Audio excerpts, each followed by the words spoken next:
This is the Glass House. Here we go, kids. Erected on a 100-foot by 100-foot soundstage in Southern California, the house has 3,200 square feet of living area for you to watch every move they make, hear every word they say, and judge your players for yourself. Give the people what they want. I have total faith in you. We've asked you to vote online to get rid of the players you don't like and protect the ones you do. Oh, you think I'm a beautiful person? I've got you fooled. With only 7 players remaining, your cast has been cut in half. Fingers crossed. And the really hard decisions lie ahead. It's true. Oh, God! You'll find out if you saved Mike, Woo! the 48-year-old bar mitzvah DJ from Boston, I'm excited. who's working with Kevin and Andrea. As far as this house goes, you, me, and Andrea are as real as it gets. Right. Or Jeffrey, the 35-year-old receptionist from Brooklyn, Oh, God, this is amazing! who's working with the other side of the house, Jean, Joy, Erica, and Stephanie. I really think Kevin has it coming. It makes perfect sense. Mike's been in the bottom 2 weeks straight and saved himself week 5, What a rare opportunity in life to get to have it another week. This is living. but made a critical error in last week's challenge and couldn't keep himself out of limbo. Jeffrey stood up for gay rights early on. Against gay marriage, yes. You are a privileged white lady, and you do not get to vote against me and people like me. He's dropped the political debate and started having fun. I'm just brushing my teeth, talking to my Mormon friend Andrea. Calm down. But he took a huge leap of faith with you, the viewers, last week, I'm not always right, but I'm seriously thinking of maybe doing the limbo thing. and even voted for himself to enter limbo. Tonight, Kevin and Andrea don't hold back. Oh my gosh, people I have never liked. Get your conversation straight. The viewers will see right through that. You clearly are underestimating the viewers. Awkward moment. And the group of 5 breaks apart. Do you trust Kevin more than Jean? Yes. If you think that that's not going to hurt my feelings a little bit, Erica, we're not on the same planet. And you'll find out if you put Jeffrey or Mike back into the game. It's your game, America. Let's find out how you played it.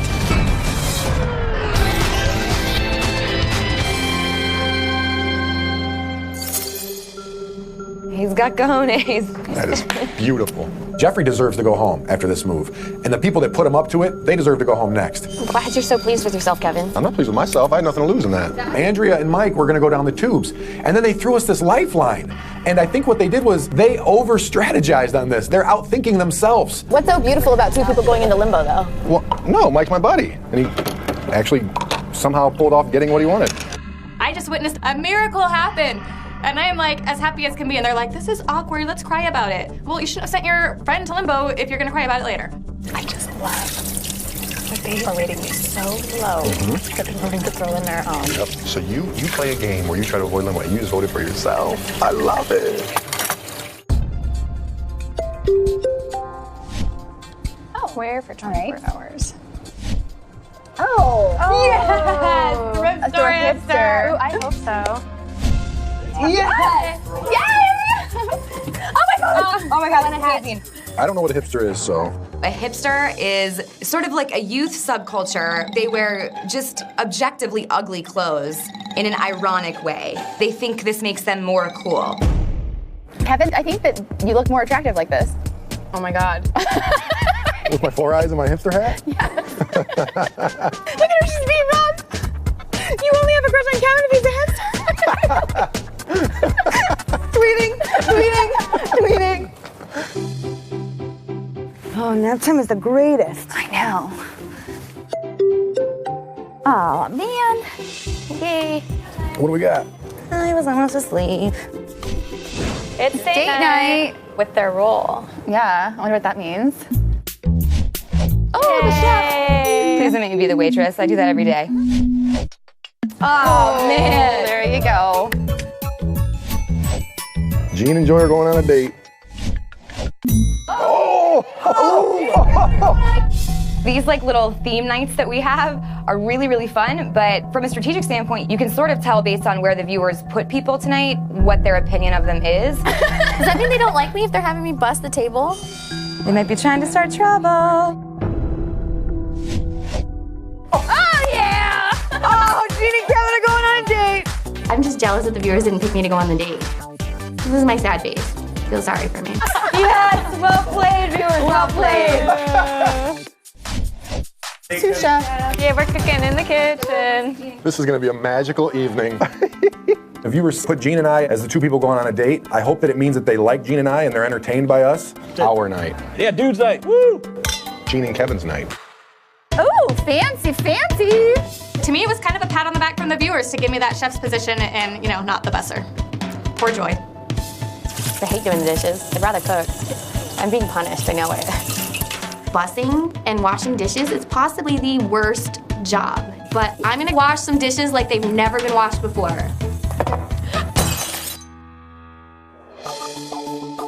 I'm going through every step of my life because Erica doesn't believe that I am who I say I am. He just likes to talk about himself, and he's accusing me. Then I became mall security, and then I became a 911 operator, and then I became a police officer, and then I came to the glass house, and you didn't believe anything about my life. You do know he's done it undercover. Then you can lie about anything. When it's all over with, you'll see that I was telling the truth in the end. I'm not worried about that. Now, some people, on the other hand... The only problem with your last statement is that my fancers back me up. So About what? I ask fancers that are perception-based, because that's the most important thing in the game. How the viewers perceive you. Nothing surprises me when it comes to Gene. I've learned that I cannot trust a single word that comes out of that man's mouth. If he's saying it, I'm saying, sure. I'm pretty sure of yourself, Jeannie baby. I think there's a difference between confidence and arrogance. And I think you're getting borderline arrogant. Gene is overly confident and you're manipulative. So let's just be honest. I'm so sick of the BS that goes on in this house that I'm the manipulative one, when clearly it's not the case. I don't want anybody in this game to get this worked out because it's just a game. And like, I know it's a lot of money, but like... I constantly feel like people are attacking my integrity of my character when I have been completely honest with every single person I talk to. I have never lied. So when you told some of us that you wanted to get off the sinking ship of your alliance, did you also tell Kevin and Mike that you wanted to get off that sinking ship? Well, first of all, I never said I wanted to get off that sinking ship. You said you felt like you were on a sinking ship and you were forced into an alliance and you didn't want to be in it anymore. No, actually, I never said that. You want to go on record saying that? I do, because I just roll the tapes. I feel like this, because of the whole thing of the prop bait with Jeffrey, I was forced to go to a side that was going to have my back. I've never said and you that. Okay, you said you felt like you were forced into a yes, lie. That was the other part. I did feel, at that point, that was my only choice. You said, and I quote, I feel like I'm on a sinking ship and I want to get off. Oh my gosh, that has nothing to do with anything. It has everything to do with it. That's not what I said. Oh my gosh, people, get your conversation straight. That is not what I said. Yes. Because I can tell you exactly where you made that statement. Roll the footage. I feel like I'm aboard a sinking ship of people that I owe debt to. I don't know if it's sinking like that. It's sinking. No, let me clarify. The core difference between me and you right now. No. Let me clarify. The reason that I come back honest with the viewers. This is what it is. At the end of the day, none of our group... Joy has the floor. Joy has the floor. This is what the difference is between our strategy and your strategy. None of us have voted each other into limbo yet. You guys all voted Jeffrey into limbo yesterday, so don't say that. You chose to vote your friend into limbo. Choose. To vote one of your own people into limbo when you have two from the other side that you can put in was a huge mistake. The viewers will see right through that. You clearly are underestimating the viewers. We didn't choose. Well, then Jeffrey chose to go into limbo. Either way, you had an escape. You had an escape. We don't let our No. Here's the difference. I sure hope he comes back. Oh no, he's gonna come back. I'm really sad that you guys would vote him into limbo. We would not have voted him into limbo. Because Jeffrey's gonna come back and he's not gonna be team captain next week. It looks so bad to the viewers for him to vote for himself into limbo. She completely doesn't even realize that this was Jeffrey's choice, and he's thinking a bit more of a long-term strategy, making himself ineligible for team captain and leaving Andrea vulnerable for that spot. If you vote yourself into limbo, that's you saying, I'm so cocky that I have so many viewer support that you are going to pick me back over her. I'm not going to do that because I'm not that arrogant. Sometimes it's not about being cocky or about being arrogant. It's also about No, that's what that's saying. If I'm a viewer and I see a guy voting for himself to go to limbo, that's somebody that doesn't want to be on the show. He has a strategy. You guys don't have a strategy that's that deep. Because it's a bad move.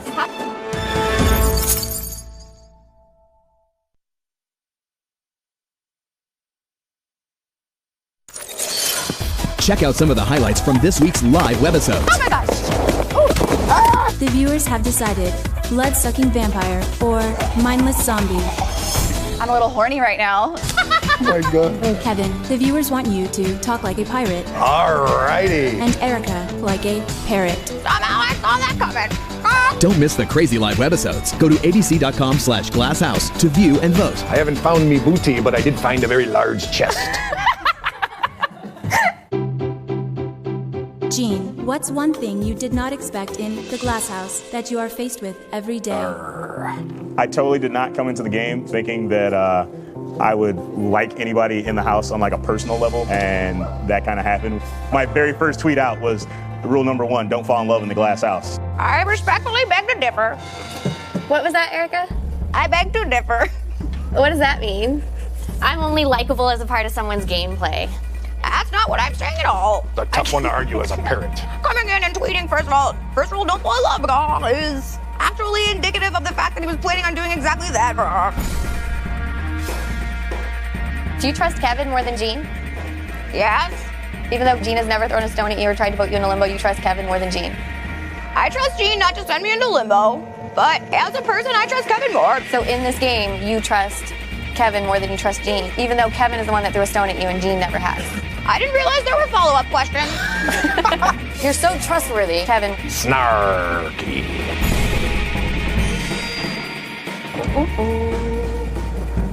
Awkward moment in the glass house. Awkward. You, never question it, do you? Question what? Getting married, studying, and all that stuff. Oh, no. No. Mm-mm. I think it was, it was the right life for you. Yeah. I had two people that basically both told me that they want to marry me. And Mama. You were what, 20? Well, I was 20 when I got married. I was 19 when we got engaged. Jeez. Yeah. And so I had a guy that I had dated for 4 years. Yeah. And he was like, we're getting married. Like, what are you doing? So I literally had two guys on the phone saying, marry me.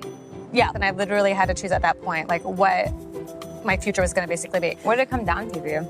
I really just loved Chris's family, and I could really see my niche there. Yeah. So that's what it came down to. I don't think that there's only one person out there for you. I really don't believe that. I don't think there's. I think you could be happy. Either. I think you can be happy with lots of different people. It's if you want to be happy, if you want to make it work, if you choose to put in the time and effort. Yeah. I just think you're interesting. If you told me there's gonna be a Mormon girl there, I don't think you're a bad person. I kind of want to know all about your life. It's weird. I think that you knew a lot of stuff really early. You're focused. It intimidates the crap out of me because I feel like you know what you want and you get it. It's not that I get it, it's I'm willing to fight for it. Yeah. It feels good sometimes to have these conversations with her that are just real conversations about me and my real life. The more we get to know each other and the more conversations we have like this, the stronger I feel that maybe we can work together in this game. You're a lucky bitch.